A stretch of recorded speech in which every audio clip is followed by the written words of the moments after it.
short and sweet. I didn't prepare anything, so I'm just going to go with exactly how I feel from the heart.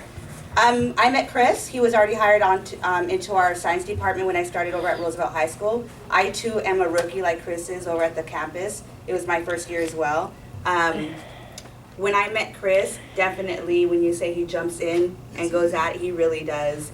Chris came in with a lot of motivation. Obviously, he's a motivational speaker, so it rubs into his own personality. But he jumped in, was ready to go teach chemistry, jumped in and said, you know what, why don't you give me AP chemistry?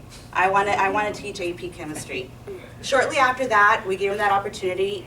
He works extremely hard, very, very, very dedicated. So his motivation of being his motivational speaking skills is a very apparent in his way of practicing in the classroom. Within a few months, Chris came by and spoke to me and mentioned, what about dual credit? If I'm teaching AP chemistry and they have the opportunity to receive dual credit, why can't we just go that route? I'm like, wait, Chris, you just started at Roosevelt, you're teaching AP chemistry, and now you want to do dual credit? That's amazing. So that dedication is very apparent. And the amount of workload that he has within his day-to-day practice at work, he is still very positive.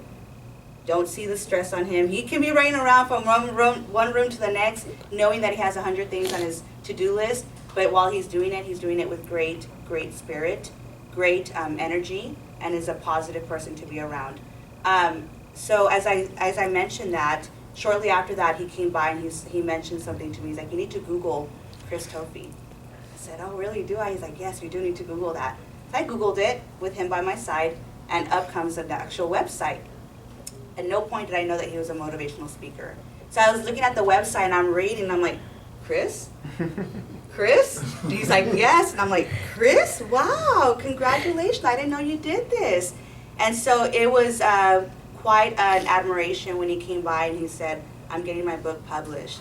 And so I was very proud, very, very proud to see that of Chris, because as he's at work every day, being the best teacher that he can possibly be, when we all know that we have room for growth, Chris is ready to grow. He still, aside from that, comes here apparently on Wednesday nights and still is putting together a book and is still motivating other people around him. And what he did at Southside High School, if I'm right, is Southwest, thank you, Southwest High School. It was great to read how the impact he had on those individuals.